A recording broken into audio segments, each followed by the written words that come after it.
শপথ তো আমাদের ভাইরা নেয় নাই, সরকারি দল নেয় নাই। মহিলা এমপিরা নিয়েছে কিনা? না, আমাদের মহিলা এমপিরা সংসদ সদস্য হিসেবে শপথ দিল, আপনারা পুরুষ এমপিরা, আমি প্রশ্নটা বুঝেন নাই। আমি প্রশ্ন বুঝেছি। পুরুষ এমপিরা আপনারা সরাসরি ভোটে যারা নির্বাচিত হলেন তারা আপনারা নিলেন 2টা শপথ, ঠিক আছে? কিন্তু আপনাদের মহিলা এমপি যারা নির্বাচিত হয়ে আসলেন আপনাদের মাধ্যমে, তারা নিল 1টা শপথ। তখন তো আপনারা তাদেরকে 2টা নেওয়ার কথা বলেন নাই। কথা প্রশ্নের জবাব দেন। আমরা শুধু আমরা শপথ নিলে কি আপনার গণপরিষদ কার্যকর হবে? হবে না, না না, সেটা হবে না। তো কার্যকর করতে হলে তো আপনাদের শপথ নিতে হবে। আপনারা মহিলাদেরকে যখন শপথ নেবে তখন মহিলারা শপথ নেবে আমাদের। এটা শপথ অনুষ্ঠান আয়োজনের বিষয় আছে তো। কর্নেল মানুষ তো, এটা দ্বিচারিতা না ভাই, এটা দ্বিচারিতা না। বলতে পারেন বলার জন্য বলা হয়েছে আর কি। তো আসলে আমাদের বলার জন্য বলিনি। ইদানিং কাদের টক শোতে কিছু কিছু শব্দ ব্যবহার হয়। দ্বিচারিতা কিন্তু খুব ভালো শব্দ না।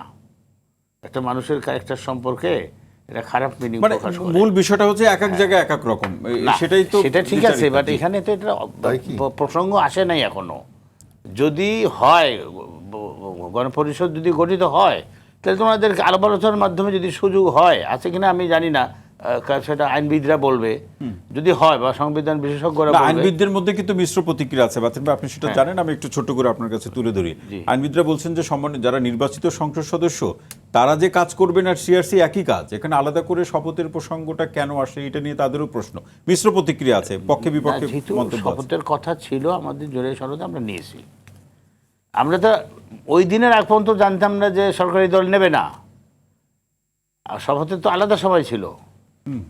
তো আমরা নেওয়ার পর না, আমরা ওই দিন সকালে জানছি যে ওনারা শপথ নিচ্ছে না। একজন অন্তত আমি একজনের খবর জানি, স্বতন্ত্র সদস্য রুবিন ফারহানও নেয় নাই। সে সম্ভবত আমাদের এখানে আসছিল, বসছিল।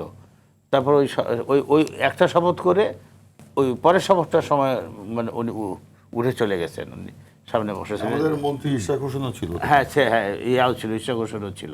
ওনারা দেরিতে আসছিল, মানে দেরিতে আসছে, শপথ পাই নাই প্রথমটা, পরেরটাতে আমাদের সঙ্গে প্রথম অংশ শপথ নিয়েছে, দ্বিতীয় অংশ নেয় নাই।